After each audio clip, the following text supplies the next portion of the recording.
SWGI seminar series. So we're really pleased to have Dr. Laine Munir here today with us. She is a research fellow at the George Mason University in Korea, the Korean campus. And she did her PhD in Law and Society at NYU. Dr. Munir is going to be talking to us about her research in sub-Saharan Africa today, so 4 different countries: Nigeria, DRC, Liberia, 3. Liberia, DRC, and Nigeria? Okay, wonderful. And the title of her talk is The False Promise of Natural Resources, Prosperity and Peace Cases in Africa. So please join me in welcoming Dr. Munir.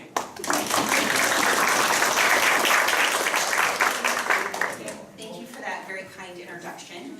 And thank you very much for setting this up and for SWGI sponsoring my talk. I'm very, very appreciative.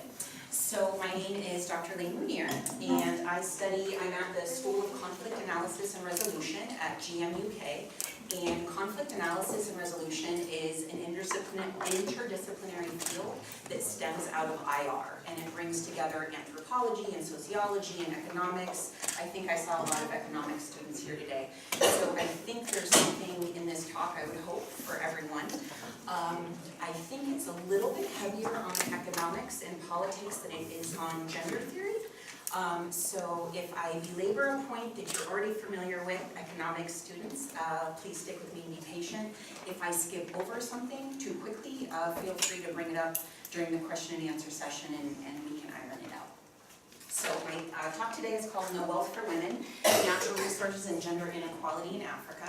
So I study the intersection of conflict, natural resources, oil, gas, rare minerals, and the impact of that on women specifically. And my regional focus is on sub-Saharan Africa. I've lived in Mozambique and Nigeria and traveled throughout all 5 regions of Africa. My PhD dissertation was on Nigeria specifically, which is an oil state. So I'll go a little bit heavier on the Nigeria information, but I hope to spread information that has to do with the entire continent. So the contents of my talk will be, first I'll do an overview and a definition of what the resource curse means. Who here has heard the term resource curse before? Great, we're all on the same page. We'll start from the ground up. Then throughout the talk, so first I'll define it economically and politically, and then I'll talk about the gender impact. So then I'll talk about how it disproportionately impacts women of the global south or the developing world. Global south and developing world are interchangeable. And then the 3 cases I'm going to look at are Nigeria, which is an oil state, Liberia, which had a bloody civil war fueled by diamonds, and then the Democratic Republic of the Congo, which currently has a civil war based on all sorts of rare minerals. So I think it's a good spread of cases that we can look at. Then future lines of inquiry is where I think my research is going in the future, and I would welcome anyone to join me on that path. And then, I actually flipped those 2 slides. And then I also have one slide that I very humbly put forth to you to give you some food for thought about Pakistan, because everyone in this room knows more about Pakistan than I do. So when I say very humbly, I just want to give you some things to think about. So when I use the term the resource curse, it's also known as the paradox of plenty. And for economics students, it also gets used incorrectly but interchangeably with something called Dutch disease. And what that means is various fields have demonstrated very clearly that developing countries with a single natural resource have worse economic outcomes and worse political outcomes than similarly situated developing countries when you isolate all the variables, meaning that natural resources are bad for developing countries. So when I do my talk, first I'll talk about the economy, then politics, and then levels of conflict, which is what I focus on. But for you social scientists, you know that the economy and politics and levels of conflict, these are all interrelated. We can't separate them. I'm just separating them for simplification of the information. So when I say a natural resource economy, I'll also use the term mono economy. And there are 51 countries in the world that derive at least 30% of their export revenue from a natural resource. And that's the definition that I'm going to be using. So 51 countries in the world, at least 30% of their income from a natural resource. And so since about the mid-90s, when research on the resource curse became prominent, it's become very clear that natural resources cause higher levels of poverty in developing countries. So they enrich the rich and make the poor even poorer, and they actually increase absolute rates of poverty among the poorest in a developing country. And are there any political science students? Political theory? Okay, so then I'll go over this a little bit longer than I would have. So the general political theory explanation for why this is, it goes something like this. So everyone complains about paying their taxes, right? Everybody complains about taxes in every country. But the reality is you can't have a democracy without taxation, because taxes are the reason that citizens can keep their leaders responsible, and taxes are the way that the government has to deliver social services in exchange for us voting for them. It's a bit of social contract theory. So when natural resources create all this revenue, the state doesn't have to collect taxes anymore, and that's very bad for democracy, and that's very bad for human rights. Natural resources replace taxation, and so it creates a gap between citizens and their state, and there's a lack of accountability. So that's the political theory explanation for this. So where my research comes in, H1 stands for hypothesis 1, is that there are disproportionately negative effects on women in these developing countries that suffer from the resource curse. And so that's what I want to talk to you about today. Everyone suffers, except for adults. Everyone suffers, but women suffer more. And so that's where I want to go over. So first let's talk about the economy. So A, B, C, and D are the four proven ways that econometric studies have shown that natural resources are bad for an economy. So first, poor long-term economic growth. Finding oil, finding gas, finding gold, whatever. It creates a lot of money very quickly, and that money does not last. 2, natural resources are very volatile in the world economy, and they're very, very unpredictable. So when a state relies on natural resources, it can't predict its own expenditures. So that makes for unstable economies, which in turn causes very high domestic inflation, which is why a lot of African countries have unbelievably high inflation rates. And it's because the one thing you want to govern a country is a sense of predictability, and natural resources can't give you that. And then C stems from B. So when you have volatile prices, domestic inflation, and you can't make any predictions, you also get C. So countries that have a natural resource, this is almost like a psychological explanation. Countries with natural resources are really bad at saving money because they think all this oil in the ground, all this gas in the ground, and they start spending on grand public works projects, most of which are not finished. So they save very poorly. So then when there's an economic shock in the world price of that commodity, they have nothing saved, and then they have to take out foreign debts. And then we get a cycle of not having saved, therefore we can't suffer through a shock, and then we owe a foreign country money, and then you actually get a cyclical, they can't pay off their debts, and they're worse off than if they never had any natural resources to begin with. That's the explanation. And D, monoeconomy should focus away from tradable sectors to non-tradable sectors. So when I use that word, here's what I mean. Non-tradable is oil and gas. Those are things that the average person can't exchange, can't earn a living off of for the most part.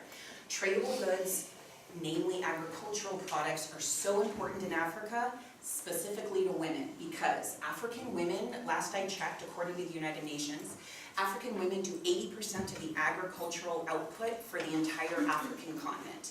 They are pretty much do all the subsistence farming. Farming is considered low-level, unskilled women's work, and men don't really do it. So when a government discovers oil, it stops subsidizing the cost of fertilizer. It stops subsidizing the cost of seeds. And focus goes into oil and gas because it's so much more lucrative. And then the sectors of the economy that women need tend to atrophy. So that's why it's bad for women and causes higher poverty rates. In general, natural resources, they don't create anything, and they offer very, very few jobs, which I'll get into when I talk about Nigeria. And it creates, for the economic students, something called an enclave effect. And all enclave effect means is that it creates an economic bubble in which there's no diversification in the economy, and people who make a lot of money and benefit from natural resources live in a bubble, much to the detriment of everyone who's outside the bubble, which is pretty much all women are outside of that bubble. So, and now I'll move on to the political, social, you can't really separate them, the political dimensions of the resource curse. So, it has been proven since, so the term resource curse was first used in '93, then it became very famous in 1995 with a study published by Collier and Hoffler, which showed that it's bad for the economy. And then after '95, you have a burgeoning collection of research that also involved the political and social elements of it. So first, natural resource economies, specifically in Africa, but across the world, have higher rates of corruption than similarly situated countries that don't have a natural resource. And this doesn't require much explanation, right? You have all this revenue, all this money flowing about. It allows the leaders who are already in power, who control all of this natural resource revenue. They can, for example, have a judiciary that might decide that they need to actually adhere to term limits in the Constitution. Leaders who have access to natural resource revenue can buy votes.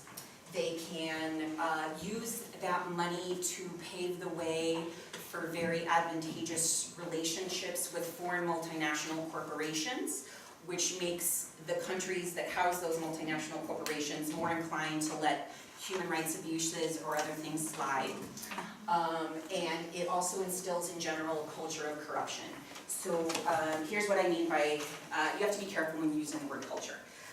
Culture of corruption, an example of this would be in a 2003 study, international development scholars found that a person living within 50 kilometers of a mining site in sub-Saharan Africa was 33% more likely to have paid a bribe than someone who was living within 50 kilometers of a mine that was about to open in the future.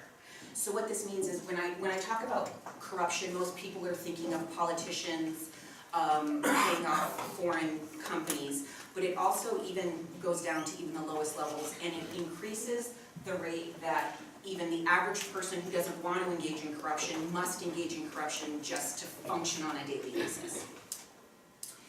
So the second finding is that it is really, really bad for democracy, and it increases the likelihood of despots and authoritarians staying in power. So, as an example, the last time I checked, there are don't quote me, 20-something, 26 countries in the world that derive 60% of their export revenue from oil and natural gas, and not a single one of them is an actual democracy. Somebody can double check me, but it's something like that. Not a single one of them is a democracy, remember that. So, natural resource revenue allows, political science students, you've already heard about the incumbent advantage, which is this idea that once someone's in power, it's really, really hard to get them out, especially in a non-democracy. And natural resource revenue just makes that even truer. So what happens in Africa is that despots can use natural resource money to hire more soldiers to protect them within their compounds. They can buy more guns to arm more soldiers. They can use those soldiers to then go protect natural resource sites. They can use those soldiers to intimidate voters who might want to oust them during elections, on and on and on. So they use it to keep their own power. And they can also use that money to oil the hands of the elites who support them. So a really important measure for an authoritarian to take to stay in power is to surround themselves with a loyal cadre of people who will support them. And you need money to pay off that elite network that keeps you in power. And C, the third finding, is that natural resource revenue in sub-Saharan Africa is very destabilizing. Namely, it creates coups. and it creates a reason to capture the state. So capture the state is a specific political term, and that means someone who wants to gain control over a country. And so if you want to capture a state, you can be a member of the military, you can commit a military coup against someone else who's in power. You can be a rebel, you can be an insurgent, you can be a villager from the middle of nowhere, and you can try to capture the state too. So if you can get a lot of money because your government has access to natural resource revenue, you have an incentive to capture the state. And then also, if you succeed, you have access for that resource to then even further entrench your own authoritarianism. So it's very destabilizing, it causes coups and constant changes in power. So here is what I focus on, which is the relationship between natural resources and armed conflict. When I use the word conflict, conflict is a very broad term, and it includes interstate warfare, intrastate warfare, low-level civil wars, high-level civil wars, strikes, coups, sit-ins, protest marches, like the Women's March we just saw. Those are all forms of conflict. But when I talk about it here, I really just mean armed violent conflict. So, two findings. One has to do with onset, which means the start of a conflict, and the second has to do with how long that conflict lasts. So, in conflict studies, the seminal argument that we still can't decide on is that of greed over grievances. So in '95, we had a study published that essentially argued that in these natural resource states, insurgents, anyone who wants to capture the state, they are perfect economists in their mind, and they do a cost-benefit analysis to decide if they want to engage in violence and try to get more natural resources. Basically, if they can earn more money by joining an insurgency or a rebellion than they can by doing any other form of income, they're going to join the insurgency. Very quickly, and the argument was the greed and the cost-benefit analysis is much more salient than the ideological grievances. Very quickly, David Keene argued that's not the case at all. And now we are at the point in the debate where I think we believe that greed and grievance feed into each other. And so I would make the statement, it's both greed and grievance, and no matter how ideologically motivated you are, if you are not going to benefit financially or materially in some way, you're probably not going to engage. But then again, you do need ideological complaints to be an organizing principle in your conflict. So that's where we're at.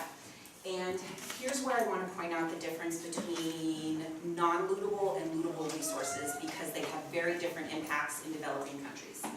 So a non-lootable resource is oil and gas, because it takes immense technology to pull it out of the ground. It takes training to pull it out of the ground. It would be very difficult on a large scale to secretly get oil and gas, right? Anyone is gonna see what you're doing. It's very difficult to steal oil and gas. It certainly happens. I saw barrels of oil being stolen in Nigeria, and there's certainly a world black market for oil and gas, but it takes very high-level organization to make that happen. So what we found is that non-lootable resources, oil and gas, are very strongly related to the start of a conflict.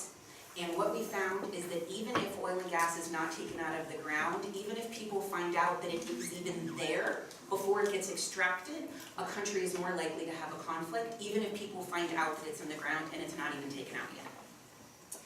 So I want to contrast this with duration, and this duration is more closely related to lootable resources, which are things you can put in your pocket. Diamond, gold, silver, cobalt, even coal in really poor countries. So anything you can put in your pocket that you can sneak away, that's considered a lootable resource. And the argument goes like this, that natural resources don't just start conflicts, they make them last longer, because though the revenue or the profits you make from the natural resources funds the conflict. It buys food for insurgents, it pays insurgent salaries, it buys weapons for insurgents, and it funds materials for training camps. A war is likely to last longer in a developing country if those resources are lootable and you can take them in your pocket because you can easily sell them on the black market, which happens a lot with conflict diamonds. You've probably heard the term conflict diamonds out of Central and West Africa. And then the last finding we found about conflict is that resource states are more likely to be both targets of external aggression from other countries who want to secure access to those resources, but they're also more likely to start conflicts. They're more likely to be the belligerents. The general explanation is that they are emboldened and they are very brave because they are very rich and they think they can use all of their riches to keep their power. So they are both targets and the aggressors more likely. And they're very, very difficult to punish, which is why it's very difficult to make certain oil states adhere to human rights or to have to pay for human rights abuses and things like that that they commit.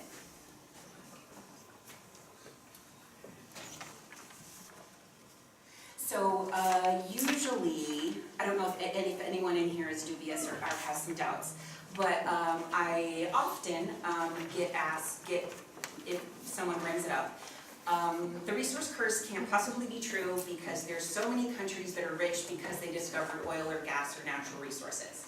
And then they always give me the example of Norway or the United States or Canada or developed countries, and those countries are an example of how natural resources don't always end up being a curse.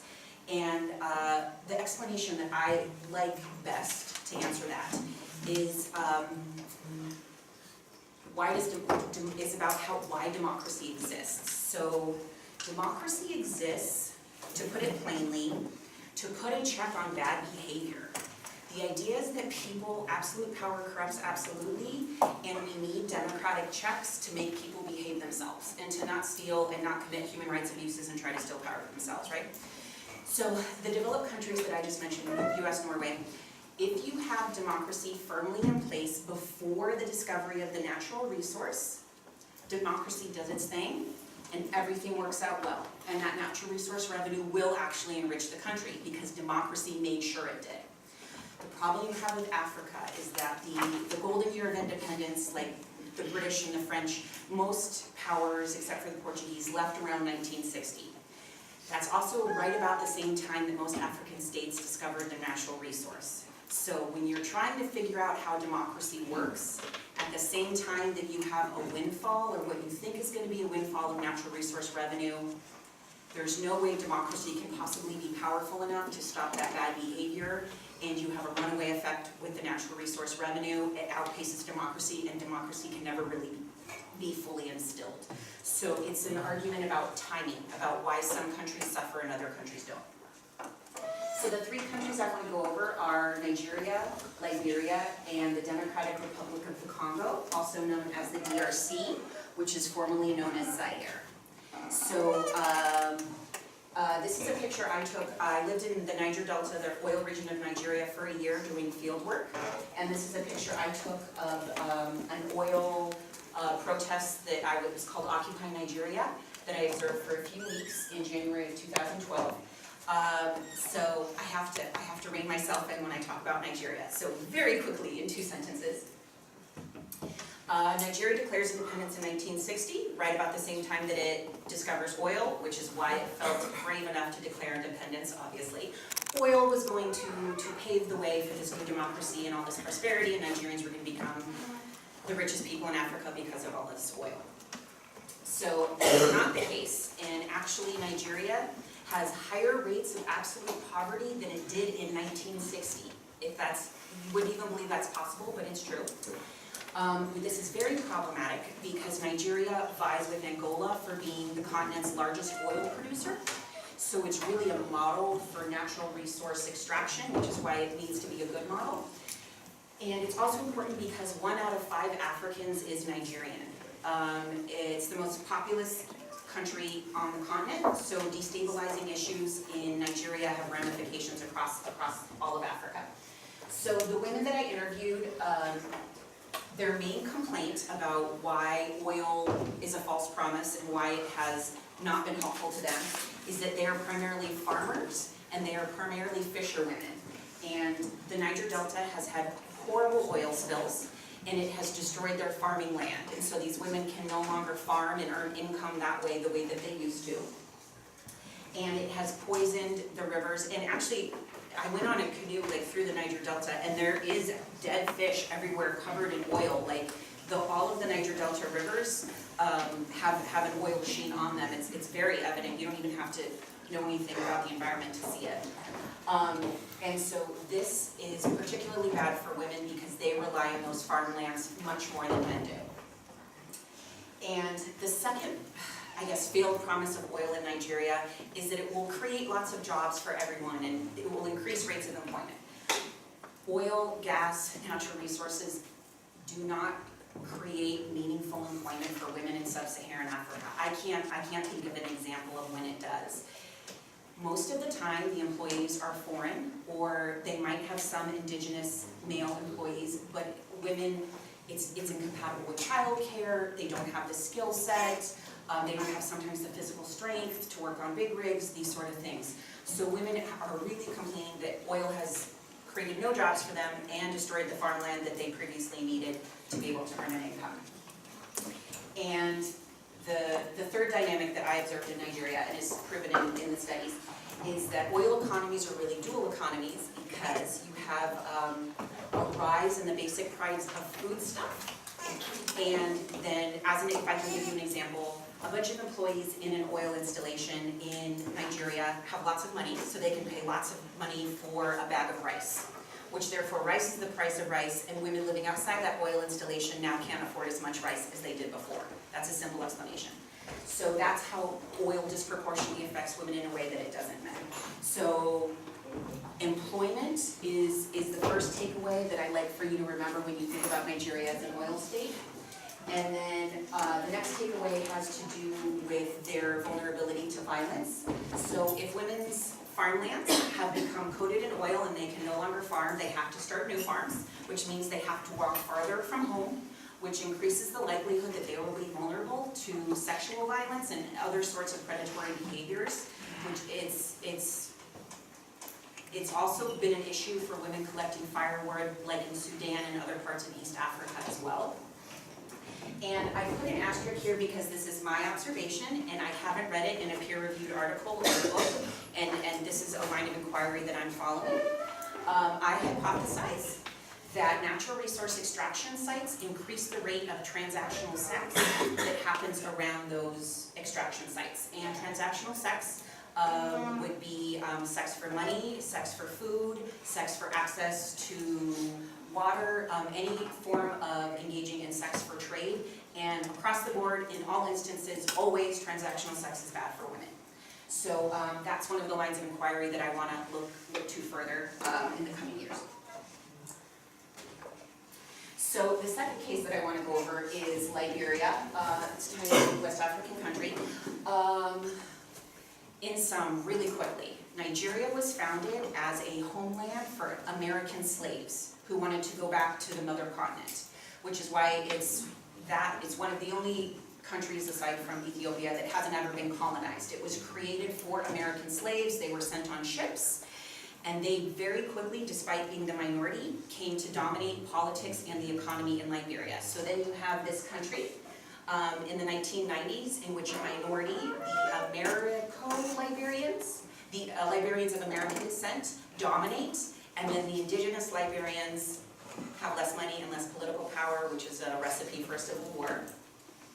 And so you have a man named Samuel Doe who's in charge of the country, and he suffers a coup at the hands of Charles Taylor. Has anyone ever heard of Charles Taylor?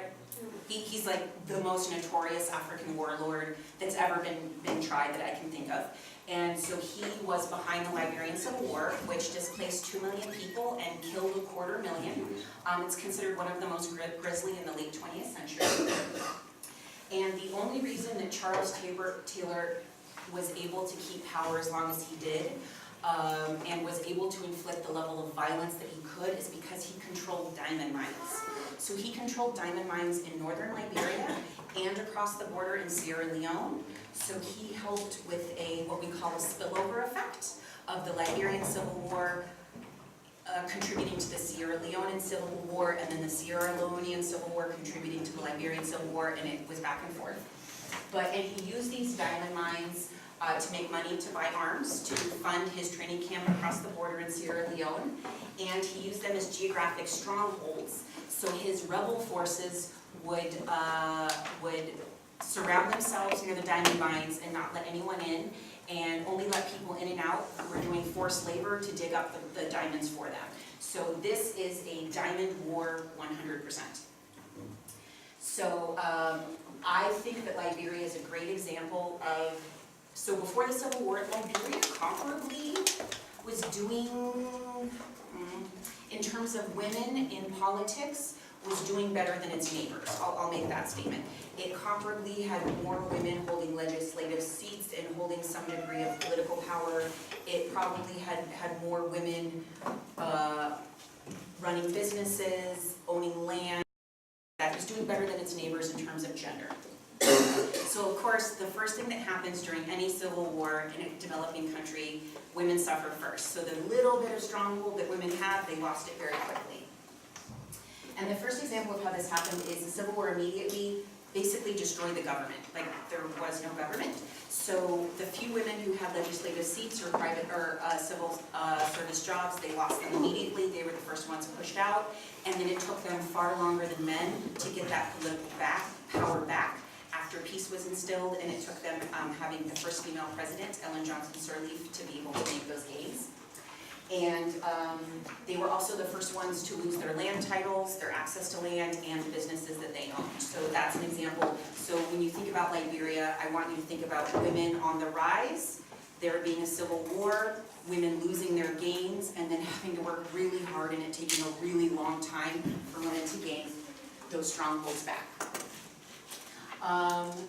The issue of traditional law, I focused a lot on Nigeria. I focused a lot on during my PhD. And it goes something like this, and I think this might apply a little bit to rural areas of northern Pakistan and Balochistan, that in rural areas, oftentimes your chief, Africa has chieftaincy, like areas of Pakistan. In those places, your chief determines your behavior much more than the state does. You would go to your chief way before you would go to a police officer, right?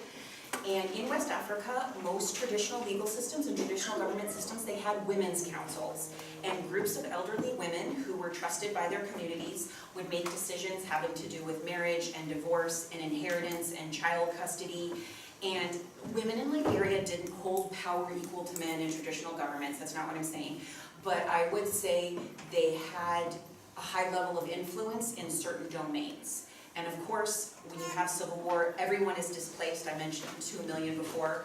Traditional governance structures absolutely fell apart, and women's councils absolutely fell apart. And that was kind of like the last hold-on power that Liberian women had. And then we find Liberia as an example of the greater the natural resource abundance, the less internationally cooperative a regime may be. And so, as I mentioned, Nigeria is an example of how domestic and international progress in terms of signing on and ratifying international women's rights agreements comes to a halt. So that's what I'd like for us to remember about Liberia. So our last case study is the Democratic Republic of the Congo. And this is, of the 3 countries, this is probably the country that gets the most coverage in the news, and that you would probably find the most Google results about and be able to see the most newspaper articles about. So DRC is important because it has ASMs, which is artisanal small mines, which means informal, low-level neighborhood mines that any villager can walk to and that any rebel group can control. And those ASMs are only for rare minerals. And actually, every person in this room probably has a smartphone, which means there's a good likelihood that everyone in this room has some bit of a mineral that came from the DRC. So the DRC produces the majority of the world's cobalt and other rare minerals that are necessary for electronics and particularly smartphones, which later on we might get into issues of accountability and who's responsible for the fact that the whole world relies on these minerals that cause conflict in the DRC. So the DRC is known as the rape capital of the world, and it is also known as Africa's World War. And it is the one conflict that every Africanist agrees they don't have a solution to, and it just seems to get messier every year. It really started, the Rwandan genocide next door was in 1994, and that was very destabilizing for the whole region, and that's really when you have a rise in the conflict, the resource-based conflict there. And this incentive to control the ASMs fuels the conflict, and what it does is it pays the rebels, and anthropologists have found that these rebels are engaging in rape as a weapon of war, which means it's a military strategy to displace communities from areas that are rich in these minerals so that they can control those minerals. And that leaves women displaced and vulnerable because they're removed from kinship ties of accountability. And I'll get into how important kinship ties are for African populations. Then the second explanation for the Congolese mining war is it's more anthropological, and it's less about military strategy. And basically, there's the pattern in the research is that it creates a hyper-masculine mining culture among rebels, and so this is how it works. Anthropologists have found that when men are displaced from their families in Africa, they're more likely to engage in violence. And the explanation is that they no longer have family members that help keep them accountable for their behavior.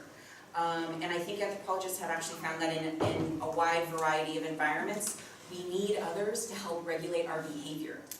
And so when men join rebel groups, they no longer have that regulation. And then on the contrary, we found in the civil wars in West Africa in the 1990s, including the Liberian Civil War, that a lot of rebel groups were forcing new recruits to engage in sexual violence as a form of hazing, if you want to think about it.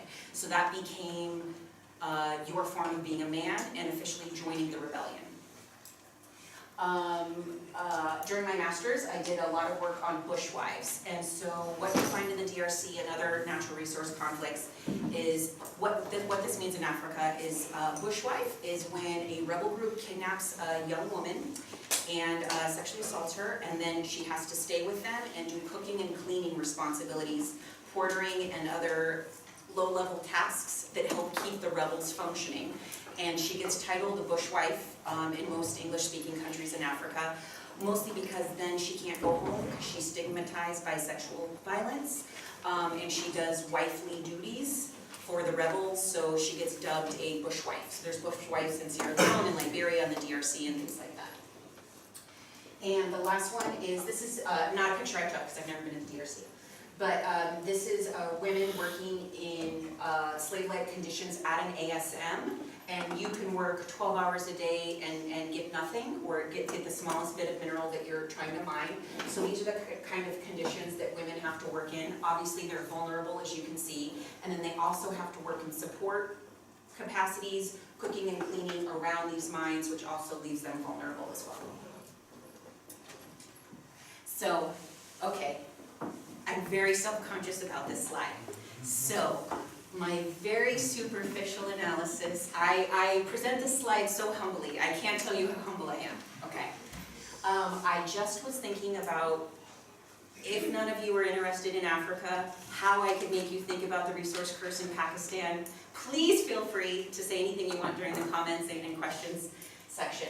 But when I was reading about Balochistan, in the very superficial paragraphs I read, it almost felt like I could take out the word natural gas, so much natural gas in Balochistan, replace it with the word oil. I could take out the word Balochistan, replace it with the word Niger Delta. I could then use all of the same grievances and all of the same explanation, and they felt really similar. There are some clear differences, but first I'll go over the similarities. Oil and gas are both non-renewable resources, which I've already explained. Both Balochistan and the Niger Delta region of Nigeria have really high rates of poverty. Balochistan, the highest rates of poverty in Pakistan, despite being on the most minerals in the country. So theoretically, it should be the richest area of the country, right? So both countries have sea access, and for people interested in geopolitics, this is no small matter, because you need sea access to sell and move all of that oil and gas. And so when people see the ocean, it's a corridor to get rid of those natural resources. It makes it feel like looting those natural resources is even more feasible to them. Investment by China. I did not know that China has so many investments in Balochistan until I researched this talk. China is also pretty much taking over a lot of the private sector in a lot of African countries. Chinese investment is always bad for human rights, and it's always bad for women's rights. That's a period at the end of that sentence. Both countries, both regions function under traditional tribal law, which I've already mentioned, which is really important because that governs people's behavior. So it's really hard to monitor the decisions of a chief the way that you can monitor the decisions of a Supreme Court justice or a formal politician, right? So they're both governed by tribal law in terms of people's behavior. Grievances, very similar between Nigeria and Pakistan. Both the people of Balochistan and the Niger Delta, their first complaint is that natural resources haven't created any jobs for them. The second complaint is that it has not translated into social services, specifically investment in education. They complain that it's created elite wealth and only enriched the top 1%. And in both places, it's definitely Nigeria. My cursory research on Balochistan is that the nationalists are also complaining that some money is going down to chiefs and it's not making it past the chiefs, that the chiefs, right? So those are similar grievances. But of course, there's very, very important differences, which is why I would hate taking a comparison very far. The first is the diversity of Balochistan's resources. Niger Delta only has oil, has nothing else. Balochistan has quite a few rare minerals. It has natural gas, and it has a lot of gems and minerals, and I think that makes a difference. It has both lootable and non-lootable resources. Niger Delta is one of the most ethnically diverse regions in all of Africa, with hundreds of different tribes or ethnic groups.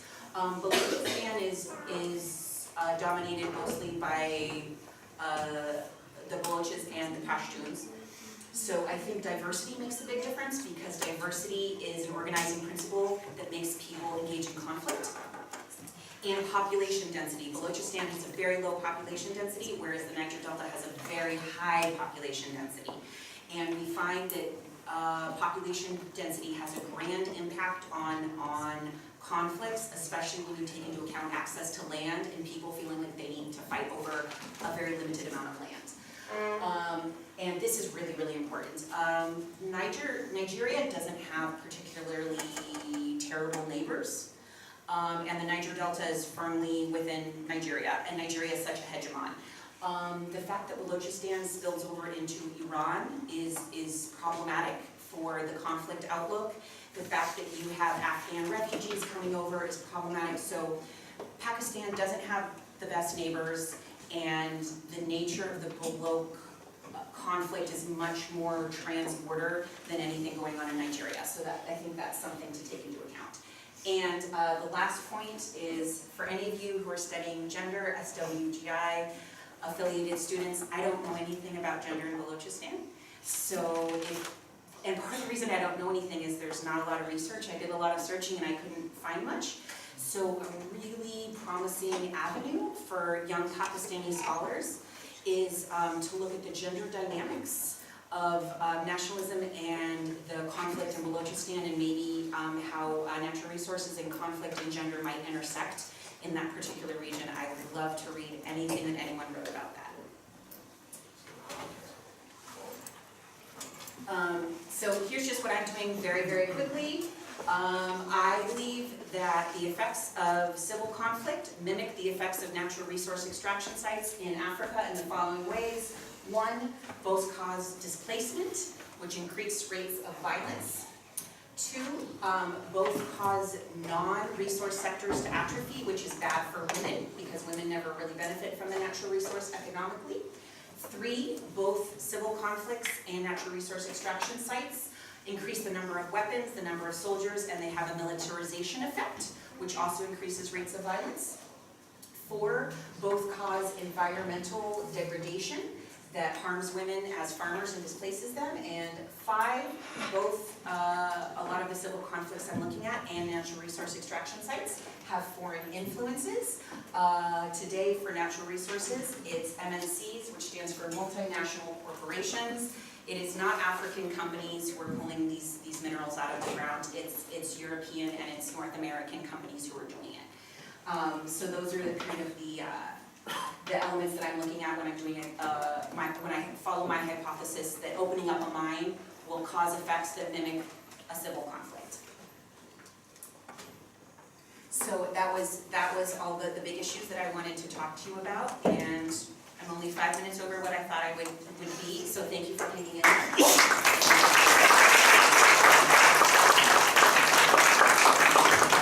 So if you are in a hurry, feel free to leave. We're going to start question and answer. If you want to stay, I don't think it should last that long, but you will. Okay, so here's my contact, here's my website. Are there any questions or comments?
Balochistan was, of course, something that was on our minds, and even today there was an article in Reuters, I don't know if you saw, about the army taking even a bigger role in the mining in Balochistan. They've always had a very big role, but now it's kind of a bit more maybe upfront with the new government. Yeah, so there's some frontier something organization that's basically taking a leading role in the mining that's taking place there. And so a lot of the parallels that we drew, I think, are valid. But of course, there's a lot of differences. And in terms of the gender stuff in Balochistan, we don't know that much about, we don't have a lot of detailed studies in terms of dynamics at the micro level, but the indicators are really not very good. So literacy rate is the lowest for women in Balochistan. Health indicators are very, very poor. Maternal mortality is the worst in the country. So, I mean, there's definitely reason to believe that there's some links that one can make between all of these different things. So thank you for that. And I know you had a question. Yeah. So it's not really directly related to your research as in you focus on women, right? But when if you read articles about mining and all of these things in Pakistan, so mostly they show us that young boys are used as sex slaves. So is that common in Nigeria and all these places as well? Using young boys? It does happen. Based on my stronghold in Africa, boys aren't usually used as sex slaves. That would be pretty unusual in the African context. If I were to hypothesize, it's probably because Pakistan has such a clear space between men and women that doesn't exist in Africa so much. In Africa, it's certainly young girls who are used as sex slaves. So, good question, good question. Just like a fact-finding Sure. thing, and also it could be that you might have said it, but my concentration would have wavered, so I might have missed the point. But you were drawing comparison between Balochistan and the Niger Delta. A very, very superficial, humble comparison. Yes. But still you're at least trying. We don't even try to, work too much on Balochistan because it's such a black hole of information for us, because there is, very limited access to field. But what also complicates, this whole restiveness in Balochistan is also because there's a sons of the soil kind of a movement, because you have very complicated ethnic composition of the population. So the quote-unquote sons of the soil are almost, so So I think we haven't gotten results of the latest census, but if we want the detailed analysis, but whatever has come out is practically you have the Baloch population and the Pashtun population are like at 34% each. So a little bit more migration once the Chinese investment develops, and they will become a minority, which will obviously add to any kind of further nationalist movement. Is there like a parallel on that ethnic count, ethnic composition of population with regards to Niger Delta? The Niger Delta is much messier because there's hundreds of different tribes, and the differentiation between the tribes was a European construct. I mean, it is a European construct a little bit in Pakistan, but I mean, it's really minute details between tribal identities. I mean, the language is the same. People, I mean, they're really superficial. And when you bring up the Sons of the Soil movement, that would feed, I just want to move the Balochistan into research. So that would feed, I don't think I would ask for this, right? But that would feed into the greed versus grievance debate that we're still working out. So it sounds like that would be, what you just described would be an example of grievances fueling the conflict that's really undergirded by greed as well, right? Because those tribal divisions in Balochistan, they wouldn't be so strong to compel the Sons of the Soil if people weren't desperately poor either. So it sounds like what you're describing, which you clearly know more than I do, the greed and the grievance relate to each other. Yeah. Yes? Okay, this might be kind of a dumb question, but Only the one you don't have? okay, well, I'm just thinking, and I agree with all of this, and I'm familiar with the literature, but I'm just thinking, are there examples, like for a while, you know, it seemed like the petrochemical thing was, or the petrostate thing was working in Venezuela. Obviously, we're in a disaster zone right now, but so is there any kind of exceptions to this, like where we've been able to use these things, you know, these mineral wealth, and you know, any kind of exceptions to try to make this more Sure, if I can give you something not bleak to think about, something helpful. Yeah. I think Brazil is really a model for how they're genuinely trying to self-monitor and use their resource wealth very well. They have co-chaired the Open Government OPG, I believe, with the United States, and voluntarily taken on a national framework and national standards to keep themselves accountable. So I would have you look at But Brazil. involved in the biggest oil, like corruption scandal in, you know, the history. So in comparison to the countries I talked to, Brazil is doing really great. So I guess I can't find any good examples. I don't want to leave you despondent, so let me think about something else. Oh, also, Ghana just discovered a bunch of oil off its coast, but Ghana is considered a bastion of democracy for all of West Africa. It's really a model country politically. So I've been looking, they discovered oil within the last 10 years. So I've been looking to Ghana, and in the next 10 years, I think we'll see. I think if Ghana can make it through the next decade without falling prey to this resource curse, and I think it's well situated to do so, I think Ghana will be an excellent example of a developing country that doesn't have to fall prey to this. Good question. But Brazil is not a mono-economy. It's not a mono-economy, which says something about what natural resources do.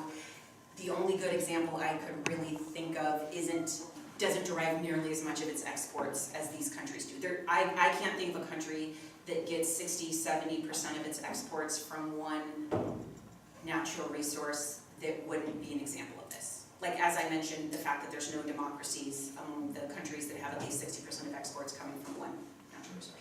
So but Norway doesn't that have more than 60% of oil economy? Yeah. Oh, sorry. And my explanation for that was that it was a democracy so firmly before it discovered oil that it doesn't count as a developing country in that sense. And it built up its economy before discovering a natural resource, so it was well situated to experience that change. Well, fine. Yes. I'm sorry. Yeah. I'm just wondering, when we say someone is from DRC, does everyone in DRC recognize himself as being from DRC? Now, why I ask that is because I found no mention of a sense of nationhood in the debate. It was always tribal. So do you think the super construct of nationhood would at least mitigate the effects of tribal conflict? That is a great question, and no. So, there is a great website called Afrobarometer, which I think I mentioned to you, and anthropologists have found that ethnic identity is far more salient to the identity of the average African than the nation. The nation is a construct imposed by Europeans. Borders were drawn very haphazardly, which explains a lot of the conflicts we have today. Africans identify, based on everything I've read and what I believe, Africans identify much more strongly with their tribe than they do. I mean, a lot of Africans, I mean, your leader changes every few years.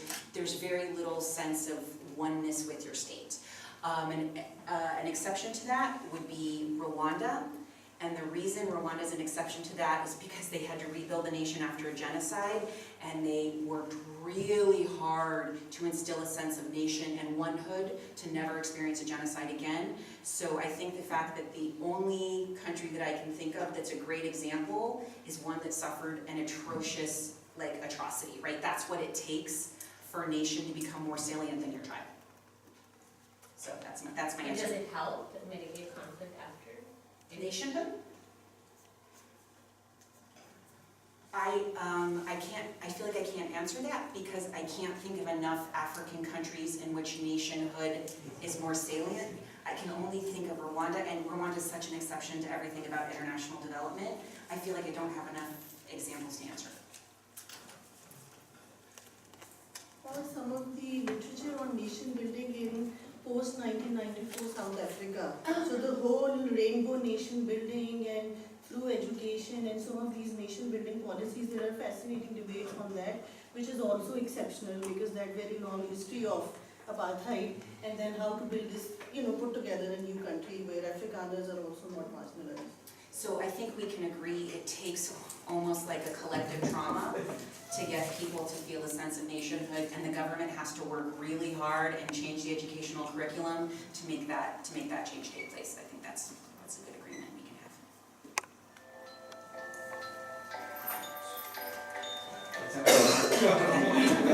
Can I ask the question I asked earlier?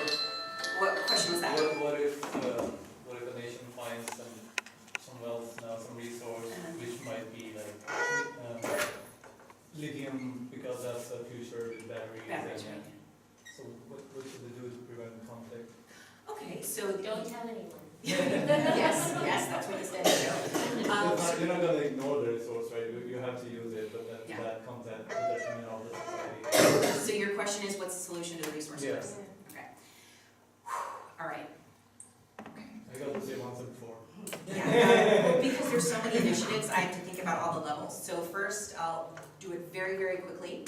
There are some reformists who believe that you need to give donor money to grassroots local nonprofit groups and watchdog groups to self-monitor their own government's use of revenue. That's the bottom-up strategy. There are other people that argue that natural resource governments have to voluntarily, which is obviously problematic, instill national action plans to self-monitor, and that would include creating external bodies that monitor how they use their revenue. So that would be the answer is the domestic government self-monitors, which that obviously doesn't work, we can see that. And then the other solution externally is some people argue that international financial centers, specifically stock exchanges, need to take greater strides in monitoring the behaviors of their businesses that trade on them. There is something called the Equator Principles, which is a voluntary treaty-like document that banks and private corporations can choose to sign on to, and it basically is standards and promises that those private entities make to make sure that their business they're conducting in developing countries is socially responsible. Again, major problem with self-monitoring. And then another argument that I've heard for how you fix the resource curse, at all of these, the common root among all of them is transparency. Then there's another group of activists who were working on publish what you pay and publish what you lend, and they're playing the shame game. And activists are calling on banks and corporations to online publish all of their expenditures in developing countries so that we can know exactly how that money is being made. And that shame game, publish what you pay, is related to, in the United States, we had the Dodd-Frank legislation of 2011, which is the United States domestic legislation that basically it's trying to make American corporations and American businesses be more responsible for the way that it spends money in these resource states. And then I guess that's all I can think of. But the theme that you're hearing again is voluntary and like self-monitoring. That doesn't work very well at all. There Can I is though one, I'm very sorry, just to add to that, I think there's one solution to the resource, which is having local value chains.